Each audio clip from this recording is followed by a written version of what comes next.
useless without the seal. Then the ribovirin itself comes from the pharmacy and it's in a glass ball about yay big, vacuum pack. You rub a seal on top and you stick the needle in and it's pressurized.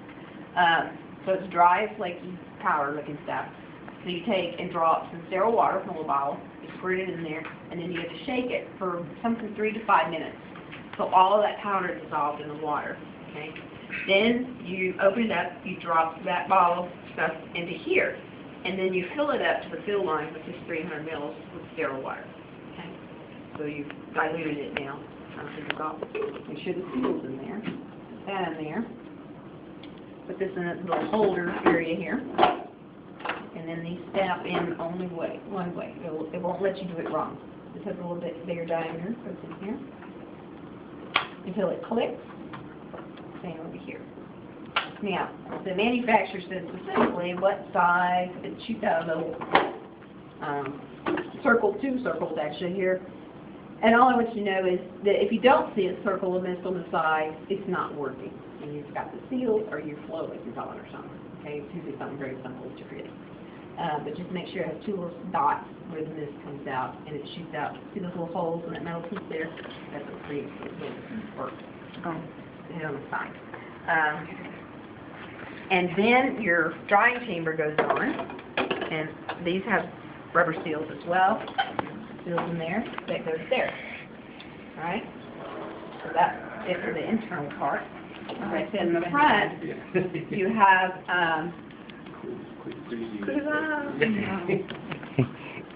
you have a regulator here, so you want to drop down the pressure to what? 26. And then you have your 50 psi gas hose. In this case, this then would be hooked up back here, right? And you could run this off of a blended gas source, which right now it would be, right, running off a blender. Or you could run it off, if you had an air generator, maybe the baby doesn't need O2, it only needs 21%, it just needs the rest of the ribovirin. You could run this off an air flow meter, okay, 50 psi, or you could have an air generator, a little electrical box that you plug in. And here, set your pressure at 26 psi. And then remember I said these 2 flow meters, the total of the 2 flows just has to be 15. It doesn't matter what combination. So, and they're marked. This one controls the drying chamber over here, and this one is for the nebulizer. Okay? That's it for there. And then, so you have a baby that's presently on an oxygen, 25% or whatever you need. You blend it in O2, and it's going to be top. Oh, what did I do with it? Okay, I'm hunting the conch adapter. Does anybody see it? It's on the Fisher Tyco? Oh, okay. See. So that's my only one.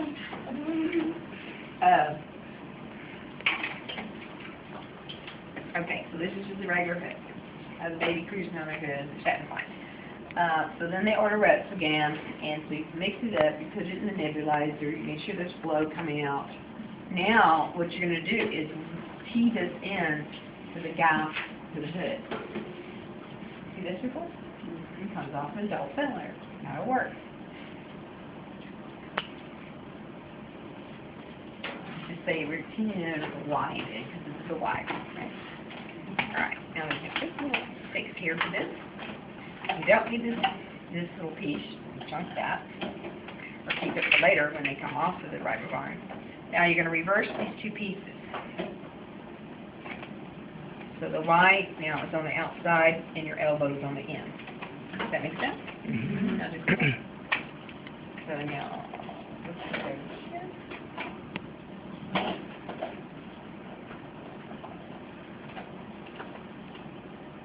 It's tightly there. And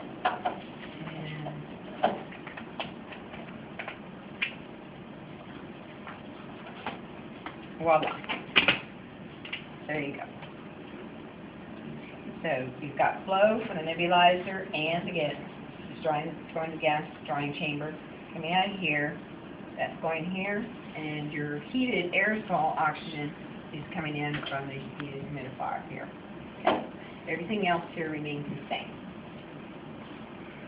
So, and the only other option is if, like I said, you say you could turn the blender down to 21%, or if they were real low, like 25%, and or you didn't have another O2 source, you could just run it off of a generator. You could even run this off of 2 generators if you had to, or put in a Y on your generator and run both sources of gas for this and here off of that generator. But if you have to have a certain FiO2, and this is... You gotta play both. You gotta play that little game. You have to use 2 blenders. So that becomes a time-consuming issue sometimes to set this up. Trust me. Plus, each time you go in, and you got your gloves and a mask on, and you go, oh, I need another blender. Take off again. Got my last nerve. Okay, so the ribavirin, you have to run it for 18 hours on, 6 hours off. And usually that 300 mils would last your 18 hours. So it was real important. So you're overlapping shifts now, right? So say you come in at 7 in the morning, you're the one to start the rest of the ribavirin. So you make notes, you start it on the computer, start it at 7 a.m. So if it has to run 18 hours, when is it time to come off? You add 7 plus 18 is 25, which is really what time? 1 the next morning. So you have to pass on at 7 o'clock to night shift. At 1 o'clock, the patient needs to come off. There's a little break, okay? Usually by then, most of the ribavirin is used up, okay? And then they go on a break for 6 hours. Then you need to have the next bottle of ribavirin ordered at the pharmacy or ready at bedside, ideally or in their med box, to go for the next cycle. So you did 18 on, 6 off, and so you did 3 days of that. Okay. The bottle of ribavirin, this is back in the day, was $500 a pop. It was expensive. Yeah, very expensive.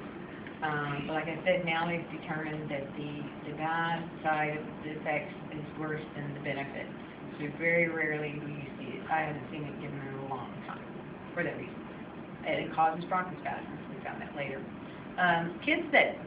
Babies that get RSV before the age of 1 are a higher risk to develop asthma. I have determined from studies now. So all of those naughty-nosed kids you see that suspect that they have RSV, they're probably going to have asthma later. Again, protection, good hand washing is best to avoid that spread of RSV. I've even, friends I've seen that, their little babies, they're like, oh, he's got a cold. And I'm like, oh, he's got RSV. But they won't go into the hospital usually, or take the doctor to the hospital until they're what? Blue, the serum blue, or they can't feed. That's the most first concern is the baby can't feed. They won't take a bottle because remember I said breathing priority. If they had a choice of breathe or eat, they'll take breathe. So, and then if their nose gets real stuffy, and then if they drain, they'll start throwing up, and then they get dehydrated, which is another side effect of the RSV. They become dehydrated, see black under their eyes, their soft spot, their little bulging on the top. We call it their blowhole. You can feel it pulsating. Little newborn babies. So you feel it there. If that's sunken, that means they're dehydrated. You need to go to the doctor or the hospital right away and get IV and get dehydrated. So RSV, like I said, is a cold to us, to you and I, but for some children it can be deadly. Again, hand washing, education. So while we're in the patient's room, and you talk to the mom, you could be talking to them, educating like how to use a bulb suction properly. Push it all the way in, put it in their nose as far as you can, and let it go. Get it out, squirt it on tissue. You go over that with them. You could tell them about RSV, what it is. That, yeah, we're all in gowns because it's contagious. You can talk about fomites. They need to use good hand washing when they go home. Daycares, kids that are in daycares and are more susceptible to it because what do?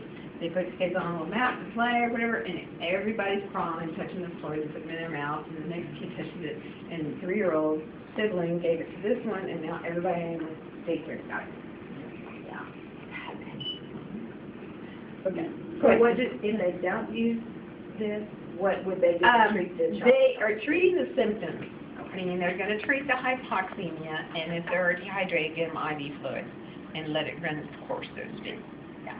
I'm sure there's once in a great while, maybe a credit kit that they were forced to have to go give the robber barn. That's last resort kind of thing. They do avoid it now too, credit kits. They are required to get Respidium, which is the vaccine for RSV before they go home. Okay. All right. So that's that. I'm going to take it apart and set it up again. I had nightmares on midterm. Somebody was like, God, but I was absent that day. You're right. And then got it set up. I don't remember if it was this or the tent, one of the two. Okay, go ahead. Go for it. Where does it look like it was? You're right. Like, so it's not close. Make it fit. Make it fit. It's mine. Well, Like my make it TV. Blue, green, yellow, down. Red to red point. It's just a while. Yeah, TV. Okay. I'll let you do it. Okay, go ahead. Yeah. Go ahead. Somebody set it up.